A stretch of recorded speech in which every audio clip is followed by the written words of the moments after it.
we had conversation earlier. You said to me, if I had to say to the person that you were in 2022, I think, that you were going to love farming, you were going to say absolutely no. Because I was a city girl. I was a city babe with the normal long size nails. And now you're getting me here with short nails because of the work I do. I wasn't going to believe you. And at what age did you actually dabble into this? Because you're 19 now. So how long have you been in this farming industry? I started, let's say, properly when I turned 18 when my parents involved me in the company. And then when I turned 19 last year, my parents just left me on the farm.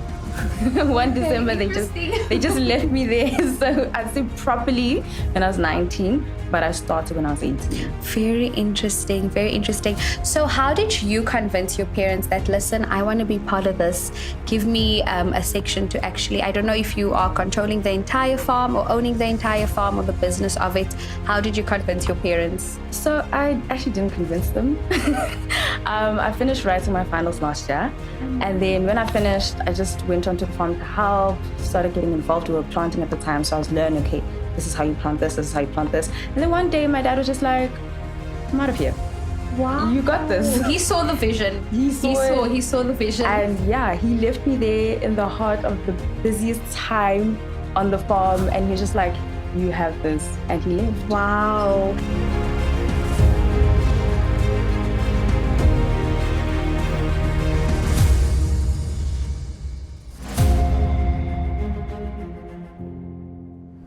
It's so good to have you back here with us. Hello, Scelo. How are you doing today? Hello, I'm great, thank you. I'm so glad to be back. It has been so long.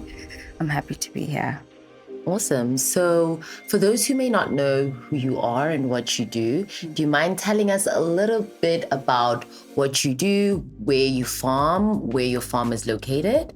Okay, so we are in Mpumalanga. We specialize with mainly grains and feed currently. It's been a project that we've been working on for years.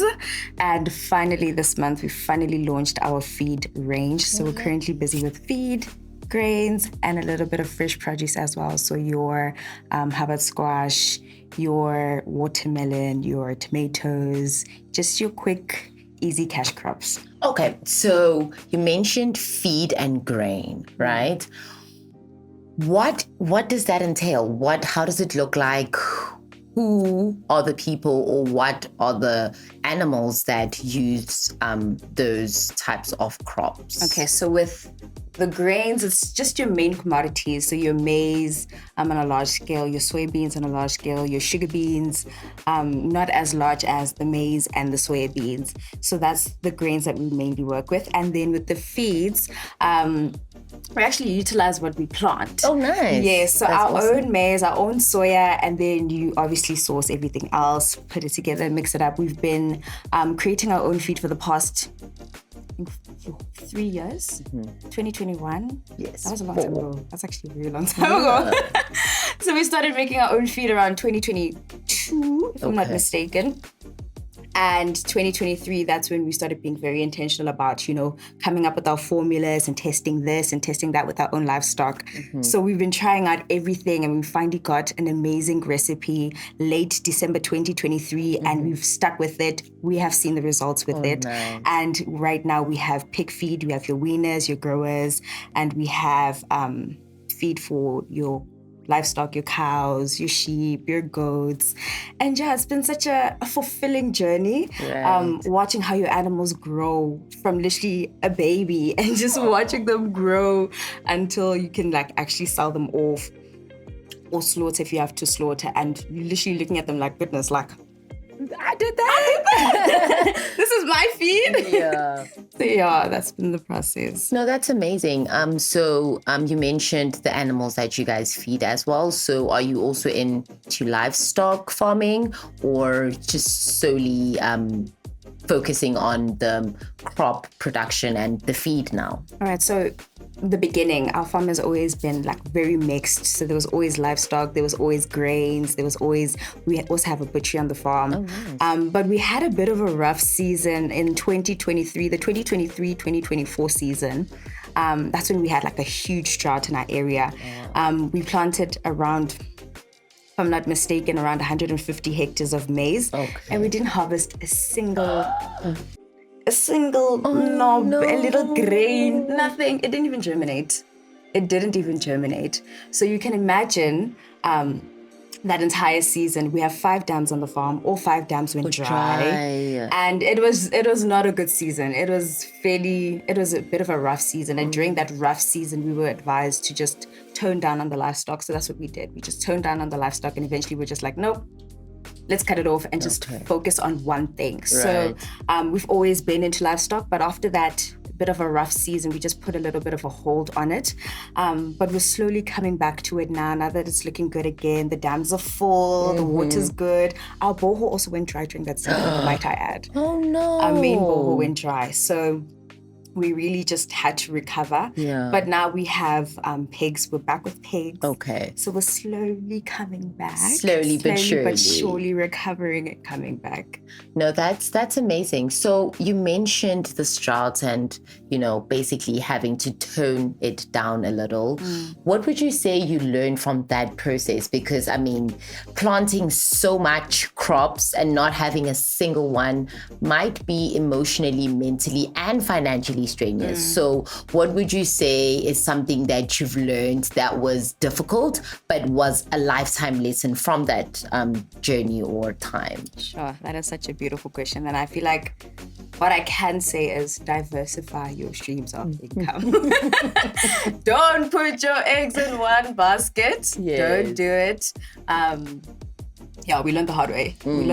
Because everything else on the farm is there, yes. But the main stream of income is the grains. The main harvest, the main thing that you're looking forward to is June, because we're about to harvest the grains. And sure, we went from averaging, I don't know how many tons we had around the time. I think it was around 6 tons per hectare of maize, 6 to 8 tons per hectare of maize.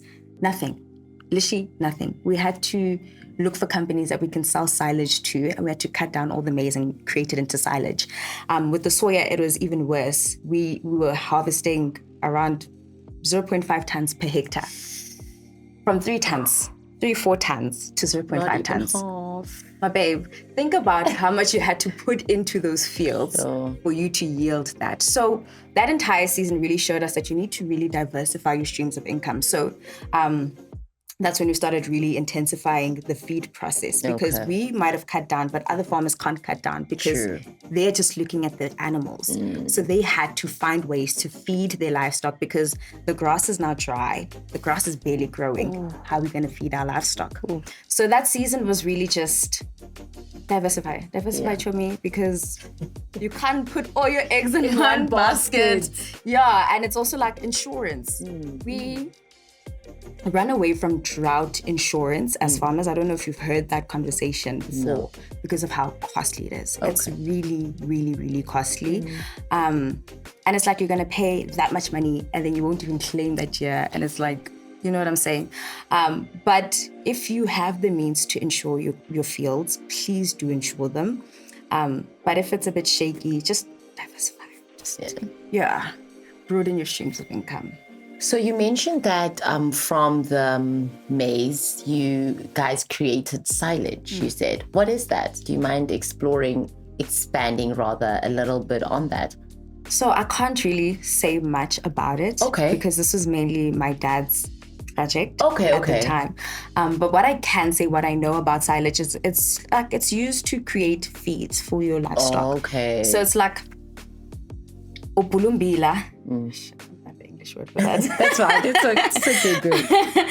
You just cut down your maize and it's like just really chopped up really, really nice and fine so that we can use that material to create our animal feeds. Yeah, so instead of us harvesting maize, then we were able to use what was there to create animal feeds. But this wasn't for us, this was for another company. So we were just the company that they got the raw material for their animal feeds from. I hope that makes sense. Yes, oh my goodness. Yes, no, it does.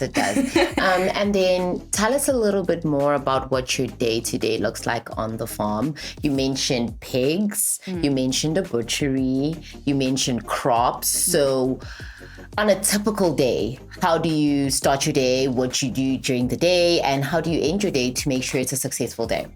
Okay, so a day today, I have so much going on. Oh my goodness. I can't just say just the farm because my life is literally everywhere. Right. I run quite a few businesses. So I'm generally just where I need to be at the time that I need to be. And if today it's Adamanda Cosmetics that requires my attention, I'm going to go attend to that. If it's Adamanda Studio that requires my attention, then I'm going to run to offer these makeup services that I also offer on the side. So it's literally where I need to be at the time that I need to be. We're currently planting. So when you're planting, you have a little bit of a breakdown there. You need to go and buy this material there. You need to go to town. You go to town, you can't find it there. So you need to travel to another town. And it's like, we wake up in the morning, 6:30, we're out going to pick up employees, we come back to the farm, we plan for the day, we have a little bit of a devotions, we pray, and then after that, we have people that go into the fields, we have people that go into the fresh produce, the cash crop section, there's people that attend to the pigs. So it's just, we delegate and everybody just attends to what they need to attend to. And if anything happens in this section, I'll run down.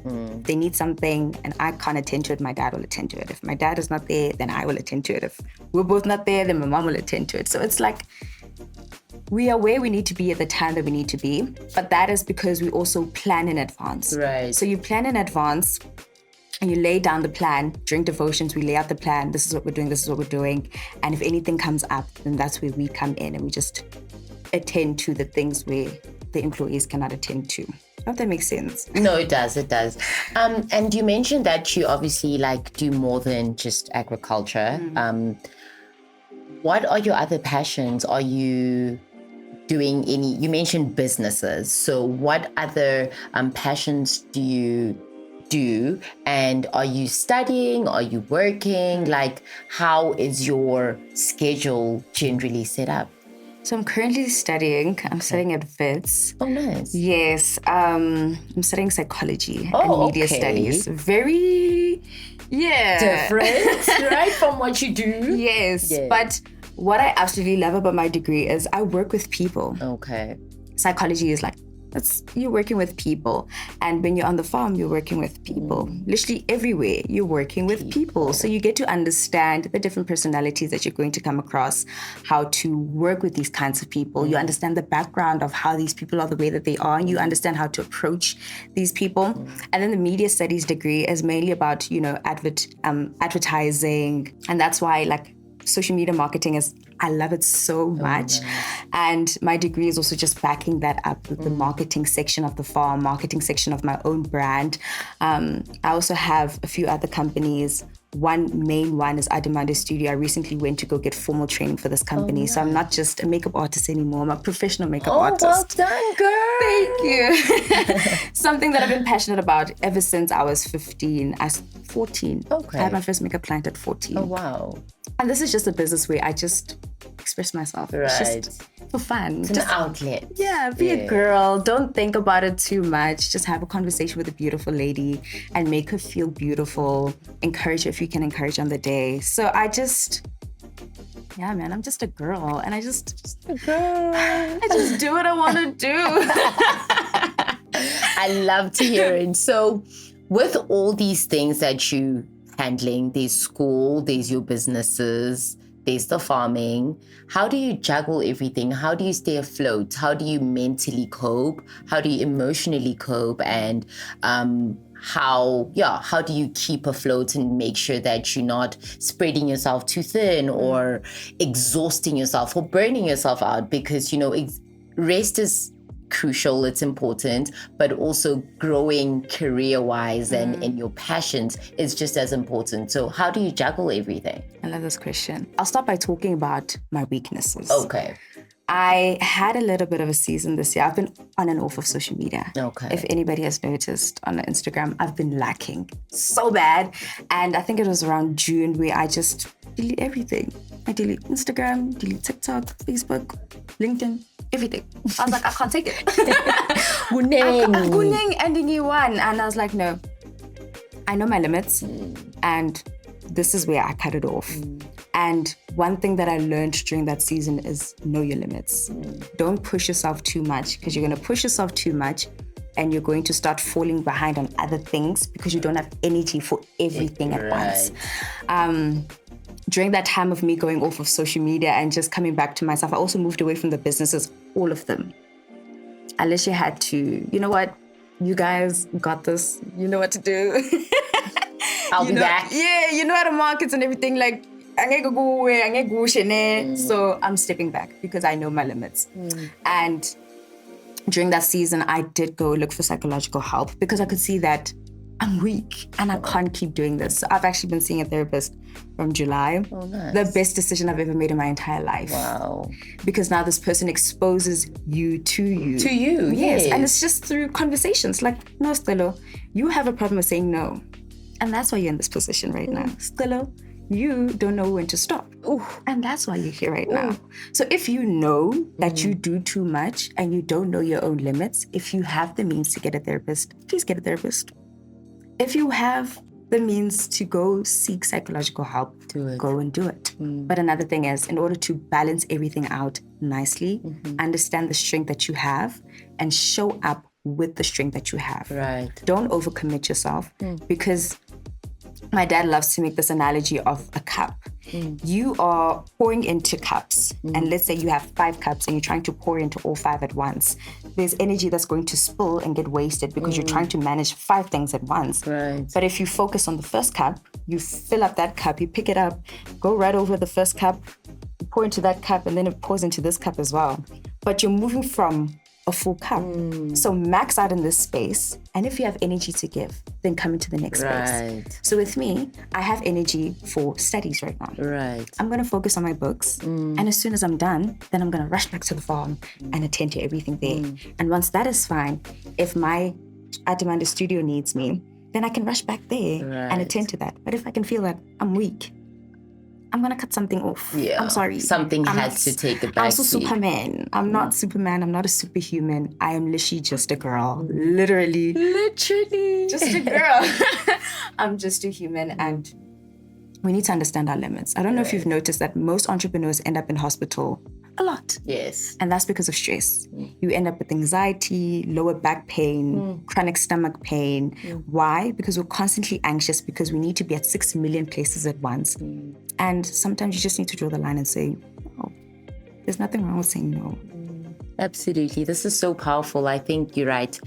As entrepreneurs, as farmers as well, like a lot of people are just on overdrive, you know, like just constantly wanting to move, because if you're not moving, there's no money coming in, you know, but at what cost is the question, you know? So what would you say are challenges that you've experienced since the last time you were here and you were growing in the space?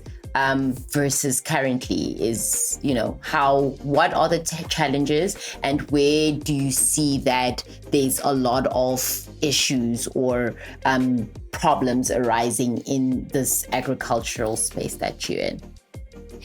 That is a beautiful question. Education. Okay. I really feel like and I say we as a company because I don't work alone, I work with my parents, we operated from what we knew. Okay. And it was working, but it wasn't yielding maximum results. I don't know if that makes sense. Yes. It wasn't optimal.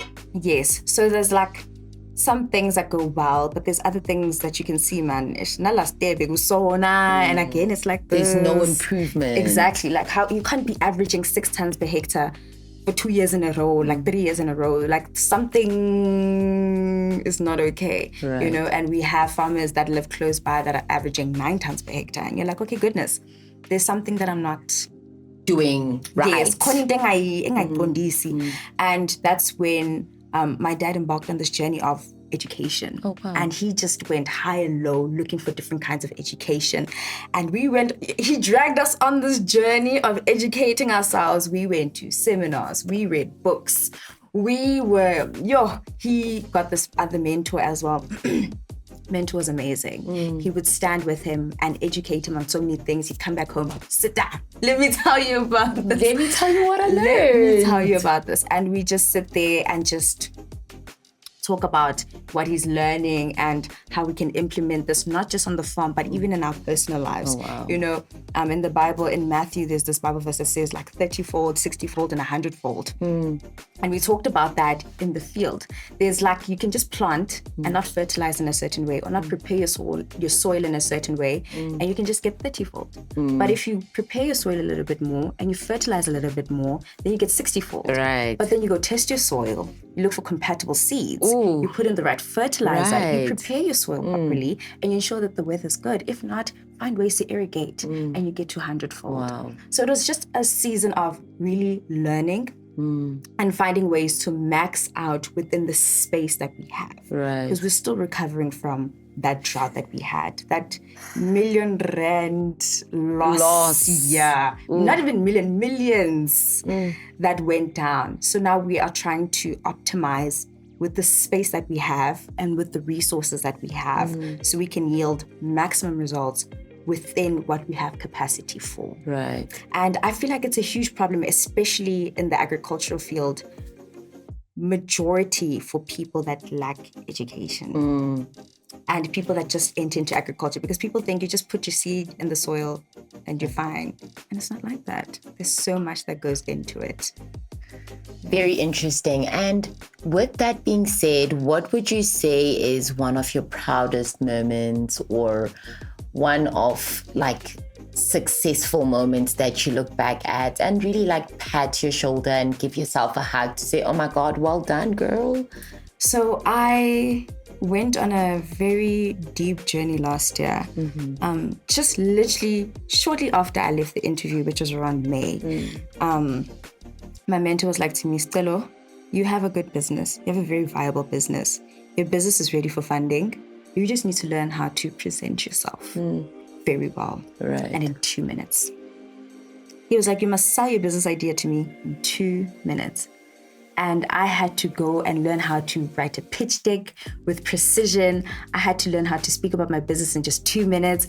I had to learn how to sell my business to literally anybody. He'd say to me, Scelo, if I wake you up at 3 a.m., would you be able to tell me about your business? And I was like, sir, come on. But I love him so much. Like Andile Dube, he has been the best mentor ever. And we embarked on this very intense journey on learning how to pitch.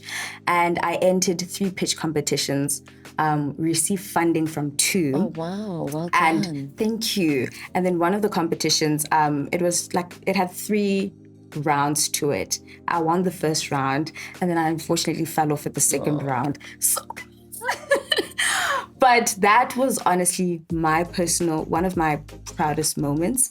But I also don't want to move away from my personal growth as well, because me pushing myself last year also showed me my limits. Right. And that's how I came to the position that I'm in today, whereby I have the education, yes, but I also understand my limits. Right. So that entire journey of pitching and being out there and pushing myself to the max also helped me learn, it's okay, Stella, this is where we cut it off. Yes. This is where I step back and I need to come back and pour into my own cup. So I don't want to look at materialistic things only, but I also need to look at the personal growth that I've, had throughout this entire journey. And that has been the biggest blessing ever, in my opinion. Definitely. Yeah. Definitely. So you keep mentioning mom and dad in terms of the business and just in terms of your family structure.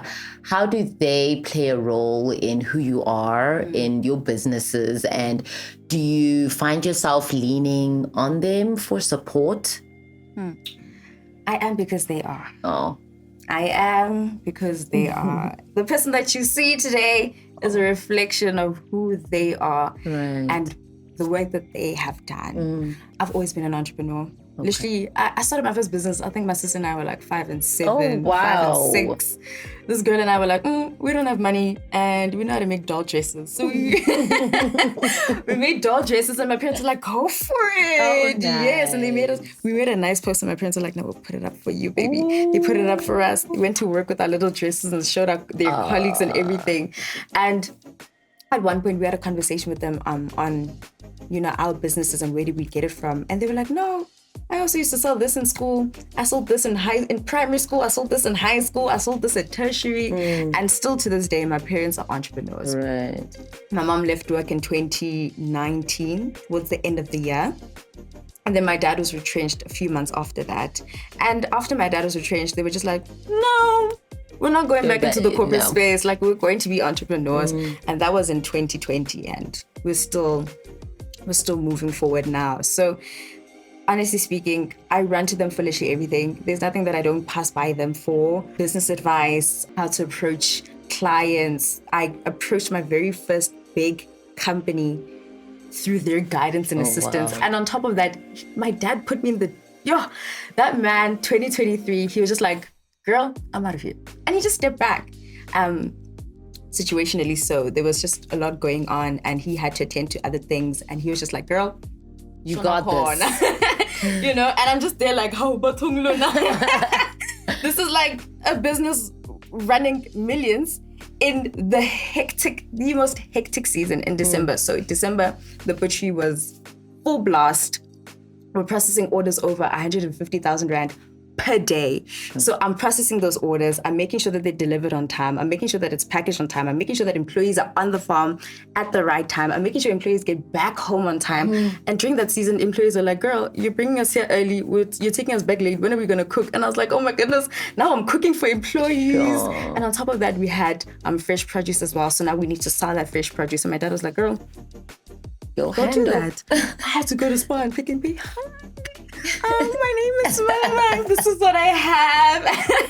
You know, support. Yes, like my company is registered. Yeah. This is who we are. This is what we do. Here's my product, and I'm grateful. I'm really, really grateful because I never understood what I had inside of me, what they had installed inside of me. Right. Until that season. And my mom was like, no, when you approach people, approach them like this. Yes. Approach them like this. Speak very nicely, speak very calmly. Right now, but when you work with clients, you're very calm. You know, this is what we do. This is what I have. I'll supply you for this amount of time. This is our prices. My mom is very, very big on etiquette. She's very big on being professional. So my dad is like theory, practical, and my mom is like, put it together. You know what I'm saying? So they're just a dream team. They are so amazing. They are such amazing role models for us. I have 4 younger siblings. All of them run businesses. So my sister runs her own baking company, and then my brother does whatever he wants to do at the time he wants to do it. And then my 2 little sisters that make art pieces, they paint canvases and they just sell them. So our parents are entrepreneurs and they've raised other entrepreneurs as well. And they're doing a good job. I don't want to leave it unsaid. They're doing an amazing job. That's lovely. And then have you had any partnerships, brand collaborations with your business, and have those helped in any way? You mentioned the pitching competitions and you won 2 of 3. Have those propelled you into growing further into your craft? Have they helped with anything like funding, non-financial funding, equipment, access to markets? Has there been any fruitfulness or growth from those?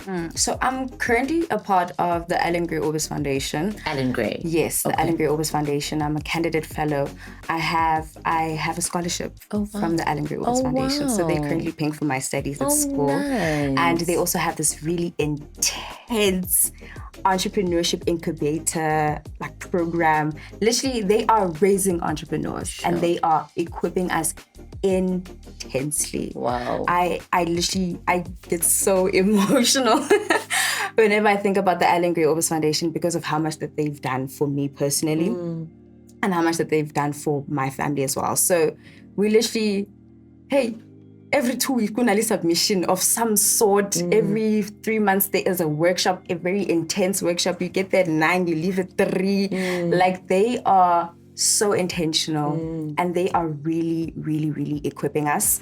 I don't know what else to say. Like, they are just, it's just been such a beautiful journey with the Alan Gray Orbis Foundation. So it's not just a scholarship where they just pay for your studies, but they pay for your studies and then they also equip you to be an entrepreneur.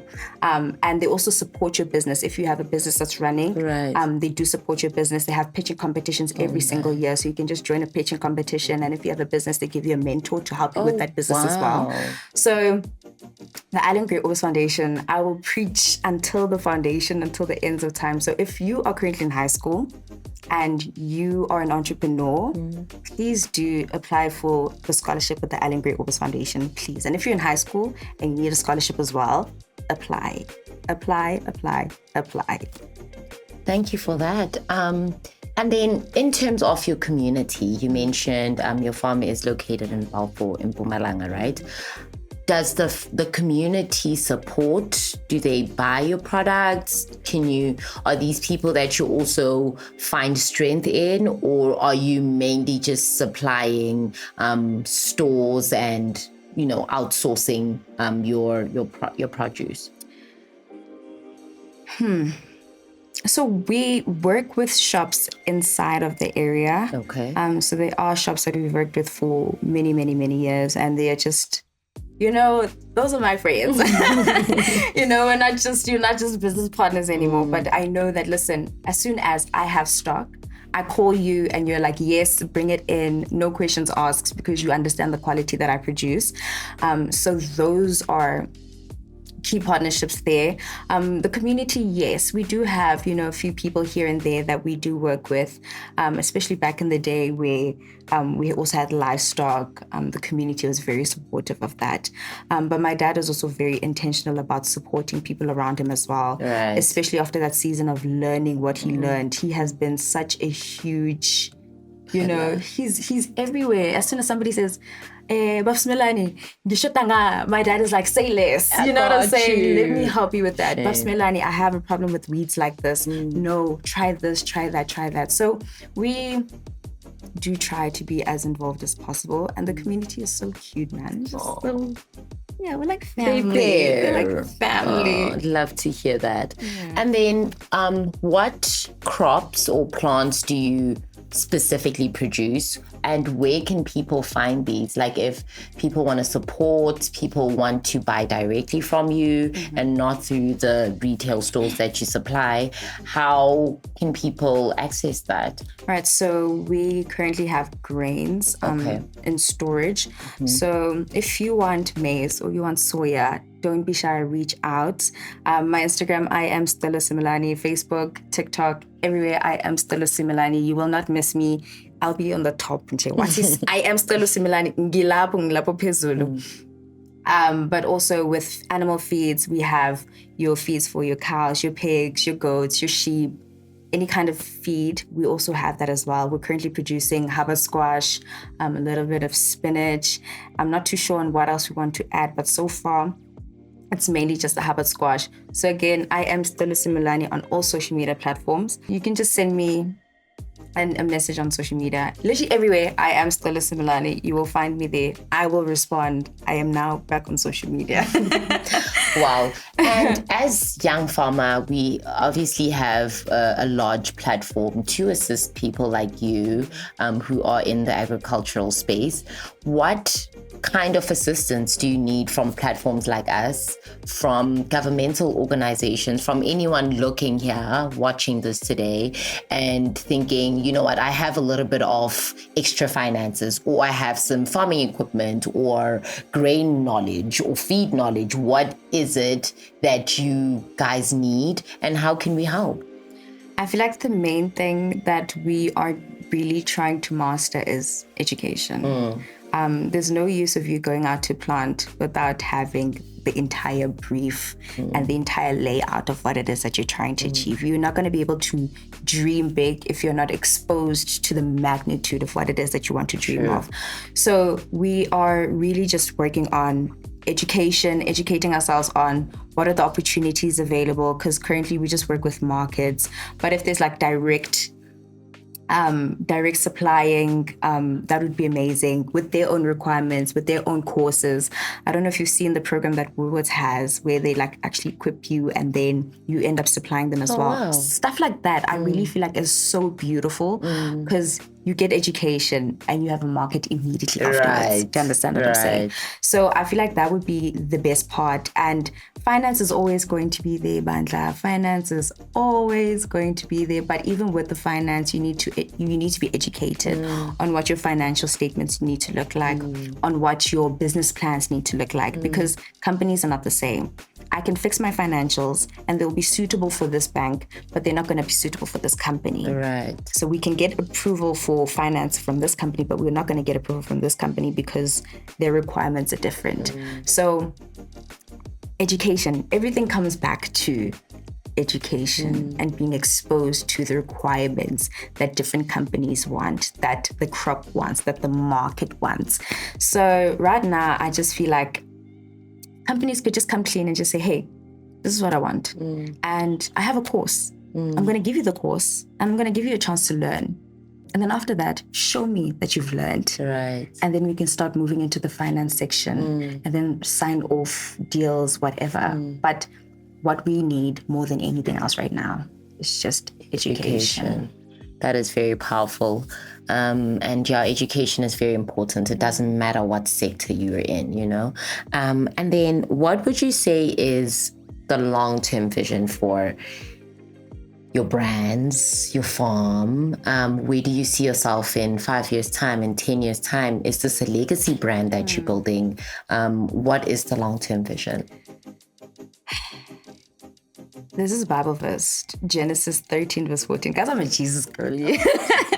Everything is going to come back to the word, okay? Yes. And Genesis 13:14, that's when God is speaking to Abraham. And he says, look to the north, the south, and the east, and the west. As far as you can see, that is what I've given you. And for me, that means as far as I can dream, that is what I am capable of achieving.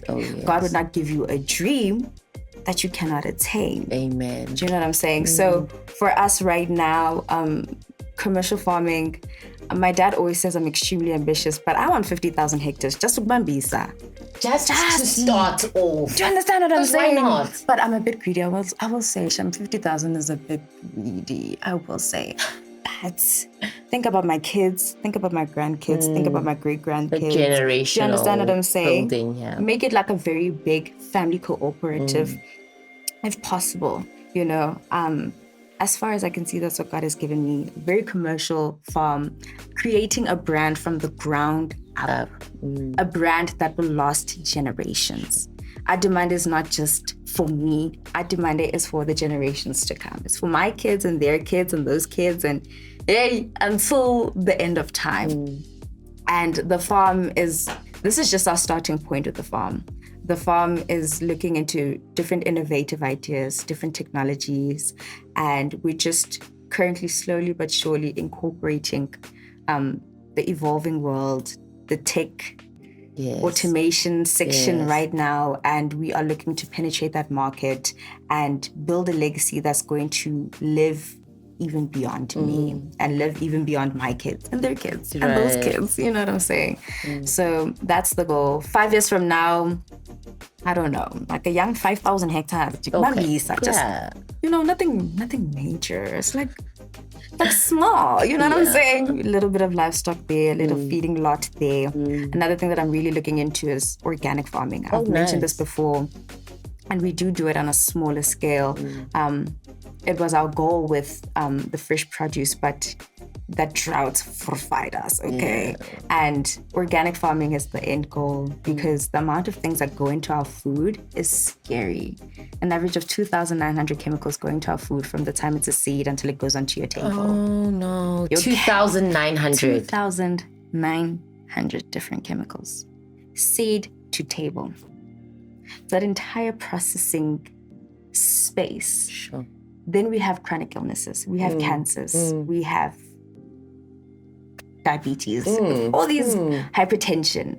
All of these things are caused by those 2,900 chemicals that go into our food. That is crazy. And the goal is just to cut down that as much as we can. And when you do cut that down, it's very costly. So yes. Slowly but surely though. No, organic farming is definitely the future. And it's crazy that you mentioned how much actually goes into, you know, our food before we even eat it or before we even cook it. Because most people will buy vegetables and think, no, it's natural. Vegetables, no. No, my darling. That vegetable has gone through pre-emergency, post-emergency seed. There's a little bit of modification in the seeds. Make it a hybrid seed. Make it a seedless seed. Make it this. Make it, the size must stay to this size. There's a lot that goes into our food. And we just think, hey, crunchy, veggie. I bought it at Food Lovers. Like I bought it. I said, so unhealthy. No. Sure. There's pesticides, there's herbicides, there's what. And we're just unaware of that. We're just really unaware of that. Now that you've touched a little on organic farming, what's your take on seedless fruits and vegetables? Are those healthy? Are they real? Is it a thing? Do all your fruits and veggies have to have seeds, or how does that work? And I'm going to take it back to the Bible. God created everything with the ability to reproduce itself. And if it can't reproduce itself, then there's some kind of modification. Yeah. And I personally just move away from that. That's just my personal preference. You don't have to do it. I love to say that it's just my personal conviction. I want to eat food in its most natural state possible. Meaning I don't even eat inyama from just anywhere. Like meat has to come from a place that I really trust, and a place that I really trust is home. Right. Because I know what is being injected into those animals. Yes. And I know what it is that they're eating. So it's like, yeah, man, if you can eat food in its most natural state, I feel like that is the best bet. But honestly speaking, I'm a scientist are going to fight me. So I don't want to say too much now because I'm going to enter a huge debate that I might not be able to end. Yeah. All right, no, I hear you. And in closing, what is it that you'd like to share with aspiring farmers, young farmers, people that want to get into the agricultural space but don't know where to start? They're unsure, they have doubt. What is it that you'd say to them, and what anchors you? And we're going to go back to education. Education. Literally just yesterday, I had a bit of a discussion with this team from the Netherlands, and I said to them, if your dream is to become a farmer, do your research on the different kinds of farming. Start broadly. Just check aquaponics, hydroponics, grain farming, livestock, herbs. Just check everything. And after that, find something that you feel like you're comfortable with and gravitate towards it and study even further. Study. And then start where you are. I know it's small. I know it's cringe. We all started there. My dad started planting haba squash in our backyard, and he was like, hey, mfethu, selana. We're like, hey, dude, we need to do it. Yeah. We all start. You need to start somewhere. And if what you have the ability to start with is just a corner ekaya, because we live in Joburg and our yard is not that big. Right. Then start with that little corner nyana, or buy yourself a little pot and plant maybe 4 green pepper seeds and try keep that alive. And learn from that little pot. Just learn from that pot, and from that place, then you'll be able to move and grow a little bit further. And then let's say you have 8 plants now. Now you can sell 10 rand. That's 80 rand. Exactly. And then you buy more seeds. Right. And then you do the process again. Right. And then you end up with more and more and more until eventually you get comfortable. And then another thing that I said yesterday, opportunity always needs preparation. So when it's time for your big break, the universe will send that opportunity to you, and you'll be able to identify it if you are prepared for it. So if you have the education and you've done your practicals, then the universe will reward you. There's never a time where God does not reward a person that has put in the work. There's never a time when the universe does not reward a person that has put in the work. Look at all these successful entrepreneurs, our billionaires, our millionaires. They worked for 5 years, 10 years, no sleep. Sometimes for the employees, sometimes we did not sleep, sometimes I had to leave some people and step up. But after 5-10 years, after they go through the valley of death, that's what it's called, the first 5 years of business is called the valley of death. After you pass through that valley of death, the universe will just reward you. And if you're prepared, you'll catch it and you'll run with it. And that's where the business succeeds. Sure. Go through the valley of death. Prepare yourself. Educate yourself. And find strength. You're going to succeed. It's not going to happen in 2 years. Sometimes it can. You may not say that it won't. But if your journey just requires a little bit more effort, keep pushing, be persistent. The universe will reward you when it is your time. So if that's in 10 years, then keep pushing until 10 years akifika. Do you understand what I'm saying? God will not put that vision in your heart if there isn't a place that he's taking you to with that vision.